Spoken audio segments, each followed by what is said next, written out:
It was supposed to be just another ordinary day at a McDonald's. The smell of fresh fries filled the air, kids laughed in the play area, and families sat together, enjoying their meals. Among the crowd was none other than former President Donald Trump, stopping in for a quick bite. People turned their heads, some whispering, some pulling out their phones, but most just carried on with their meals. Then, something strange happened. A 5-year-old boy sitting in the corner caught Trump's attention. He wasn't playing with his Happy Meal toy or chatting with his parents like the other kids. Instead, he sat still, his small hands gripping the table, his wide eyes locked onto Trump. Then, ever so subtly, he made a hand gesture. It was quick, so quick that most people wouldn't have noticed. But Trump did, and as soon as he saw it, the color drained from his face. For a moment, everything seemed frozen. Trump's usual confident expression disappeared. His hand trembled as he set down his drink. He leaned forward, his eyes narrowing at the boy as if trying to confirm what he had just seen. Then, without hesitation, he pulled out his phone and dialed 911. The restaurant went silent. People exchanged confused glances. What had just happened? Why did Trump, of all people, suddenly look so shaken? And why did a simple gesture from a 5-year-old send him into action? No one knew it at that moment, but what the boy had signaled wasn't just a random movement. It was something far more chilling, something that only a handful of people would recognize.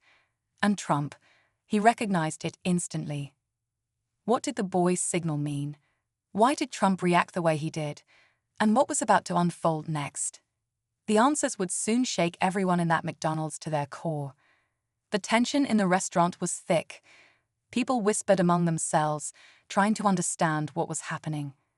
The little boy, still sitting in his seat, looked calm, too calm. His small fingers tapped lightly on the table, his gaze never leaving Trump. His parents, who had been chatting just moments ago, were now staring at their son in confusion.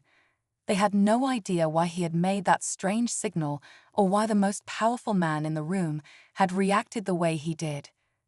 Trump, still gripping his phone, spoke in a low but urgent voice.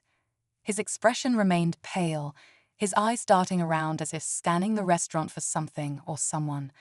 Whatever he had just seen in that child's gesture, it had sent a clear message, and it wasn't good. A few seconds later, one of Trump's security personnel stepped closer, leaning in to whisper something. Trump gave a slight nod, his jaw tightening. He turned his attention back to the boy. "Hey, buddy," Trump finally spoke, his voice controlled but careful. "Where'd you learn that?" The boy didn't answer. He simply blinked, tilting his head slightly, as if studying Trump just as much as Trump was studying him. His tiny hands still rested on the table, his fingers twitching in a pattern, almost like he was repeating the signal. The boy's mother placed a protective arm around her son. "Is something wrong?" she asked, her voice unsure. "Did he do something?"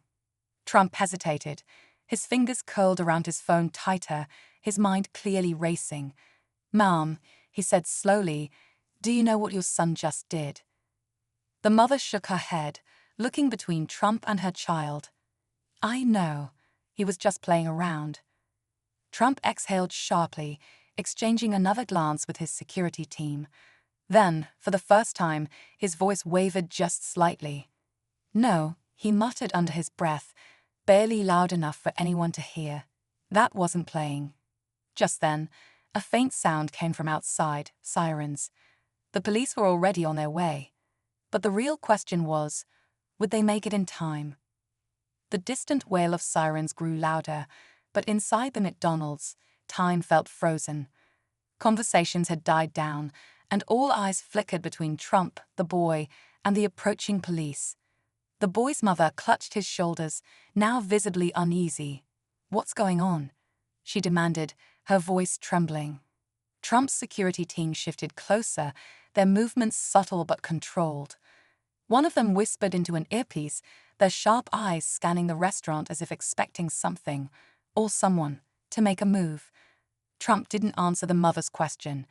Instead, he kept his focus on the child. "Kid," he said again, his voice softer this time. "Do you know what that signal means?" The boy blinked up at him, his small face unreadable. Then, to everyone's surprise, he nodded, a slow, deliberate nod. The mother gasped, looking down at her son with confusion. "What? Honey, what are you talking about?" She crouched beside him, her voice dropping to a whisper. "Where did you learn that?" The boy hesitated, as if choosing his words carefully. "The man in the blue hat," he finally said. His voice was quiet but clear. "He showed me." Trump stiffened. His security team immediately reacted, scanning the crowd. "Blue hat," one of them muttered, already moving. The mother paled. "What man? Who?" Her hands tightened protectively around her son, her voice rising in panic. "When did you?" Before the boy could answer, the front doors swung open. A gust of cold air rushed in as two police officers stepped inside, their hands resting on their holsters. Their eyes locked onto Trump first, then drifted toward the small child. "Sir, we got your call," one of them said. "What's the emergency?" Trump didn't take his eyes off the boy. "We need to find a man wearing a blue hat," he said firmly. "Now." The officers exchanged a glance, then turned toward the crowd, scanning the sea of faces. Then, in the far corner of the restaurant, a chair scraped against the floor. Someone stood up, and he was wearing a blue hat. The sound of the chair scraping against the floor sent a ripple of tension through the restaurant. Conversations halted completely. Every head turned toward the man in the blue hat as he slowly pushed back his chair and rose to his feet. His movements were calm, almost too calm, as if he had expected this moment. Trump's security team reacted instantly. One of them stepped forward, positioning himself between Trump and the man, while another subtly reached for his radio. The police officers stiffened, their hands inching toward their holsters. The man didn't flinch. His eyes flicked toward the boy for the briefest second before settling on Trump. Then, in a slow, deliberate motion, he raised his hands, not in surrender, but as if signaling something. The boy gasped softly, gripping his mother's sleeve. "Mom," he whispered, "that's him." The mother's face drained of color. "What?" Trump's gaze sharpened. "You know who I am," he said, his voice steady but edged with something deeper. Concern, maybe even recognition. The man in the blue hat didn't respond right away. He tilted his head slightly, the corner of his mouth twitching in what almost looked like amusement. Then finally he spoke. "So do you," he said quietly. A heavy silence fell over the room. The officers exchanged glances, waiting for any sudden move. The security team braced. Something wasn't right. Then, in the next instant, the man moved. It was subtle, just a shift of his weight, a slight turn, but it sent everyone into motion. A security guard lunged forward, reaching for him. The officers shouted commands, their hands now firmly on their weapons. Customers shrank back against their seats, gasping, gripping their phones, unsure whether to run or stay frozen in place. But the man didn't run, he didn't shout. Instead, he placed both hands on the table in front of him and leaned in slightly, locking eyes with Trump. "You should have never recognized that signal," he said, his voice barely above a whisper. And then, just as the sirens outside reached their loudest, the lights inside the restaurant flickered and went out. Darkness swallowed the restaurant. A collective gasp filled the air, followed by the sharp scrape of chairs and the shuffling of feet. Somewhere, a child whimpered. The only light came from the faint glow of phones and the flashing red and blue from the police cars outside. Trump's security team reacted instantly. "Stay close," one of them muttered, their hands reaching for flashlights. The beam cut through the shadows, darting over stunned faces and flickering across the spot where the man in the blue hat had been standing. But he was gone. The chair he had pushed back remained, tilted slightly as if he had left in a hurry, but that wasn't possible. There was no sound, no movement, nothing that indicated he had run. It was as if he had vanished into thin air. The officers moved fast, spitting up to check the exits. Lock down the building, one of them barked. A worker behind the counter fumbled for the emergency lights, but they didn't turn on. Trump, still standing near the boy's table, exhaled sharply. His face remained tense, his mind racing. This wasn't random. The signal, the man, the power outage, it was all connected. The little boy clutched his mother's sleeve tighter, his breathing quick. "He told me something," he whispered. The mother bent down. "What, sweetie?" The boy swallowed hard. His eyes, wide and unblinking, stared at the empty space where the man had just stood. Then, in a voice barely louder than a breath, he said, "They're already here." A chill swept through the restaurant. Trump's gaze snapped to the boy. "Who's here?" he asked, his voice firm but careful. The boy hesitated, his small fingers curled into fists. "I don't know," he admitted, "but he said you'd understand." Trump's grip tightened around his phone. His security team exchanged uneasy glances. Outside, more police cars arrived, their flashing lights casting eerie shadows across the windows. Then, from somewhere deep in the darkness of the restaurant, a noise broke the silence. A single deliberate knock. And then another. Slow, measured, coming from inside. The slow, deliberate knocks echoed through the darkened restaurant, sending a wave of unease through the room. No one moved. No one breathed. The boy's mother held him close, her eyes darting between Trump, the officers, and the unseen presence in the shadows. Trump's security team was on high alert now, their flashlights sweeping the restaurant, searching for the source. The police officers had drawn their weapons, their voices low and urgent as they coordinated their next move. Then another knock. Closer this time. Trump's jaw clenched. "Show yourself," he commanded, his voice steady despite the tension. For a few seconds, there was nothing but silence. Then, out of the darkness, a figure finally emerged. It wasn't the man in the blue hat. It was another child, a girl, no older than 10, her small frame barely visible in the dim light. Her hands were at her sides, and her expression was unreadable. She walked forward slowly, her eyes locked on Trump. The boy at the table inhaled sharply. "Her," he whispered. She was there too. The girl stopped just a few feet away, standing between Trump and the boy. Her voice was calm, eerily steady. "You saw the signal," she said to Trump. "You knew what it meant." Trump's eyes flickered with something, recognition, regret. It was impossible to tell. The girl tilted her head. "But you called them anyway." A low hum filled the air. The emergency lights flickered, casting strange, shifting shadows across the walls.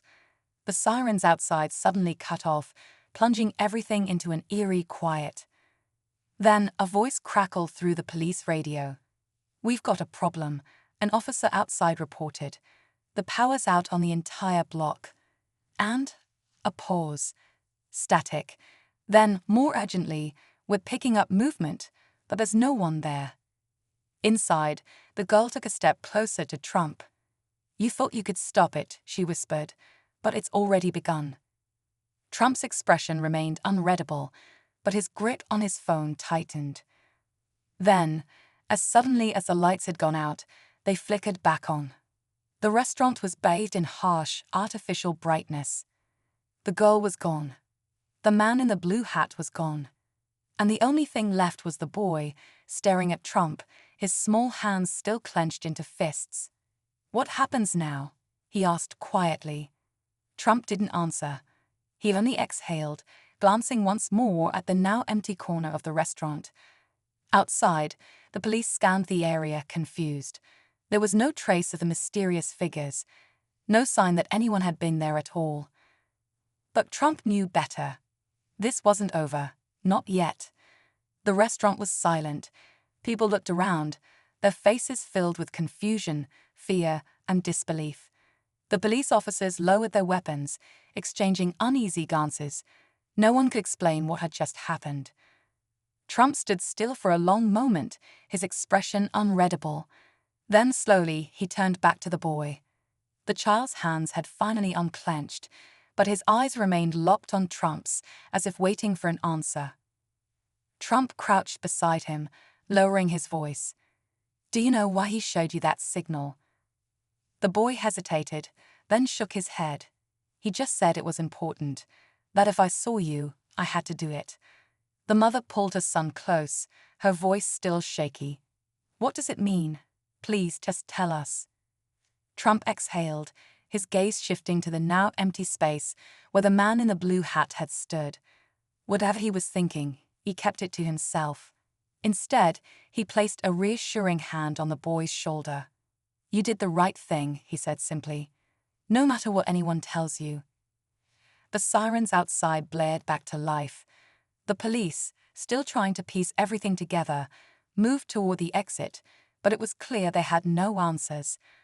Trump's security team guided him toward the door, but just before stepping out, he turned back one last time. The restaurant was just as it had been before. Customers were still seated, their food still on the tables, as if the last few minutes had never happened. But there was something different in the air, a feeling no one could quite describe. Trump's eyes met the boy's one final time. No words were spoken, but something unspoken passed between them. Then, without another word, Trump left. The boy watched him go, his small fingers tapping lightly on the table, almost as if remembering the pattern of the signal. And as the doors swung shut behind Trump, the boy whispered something so faint, only his mother heard it. "They're still watching." And for the first time that night, she truly believed him.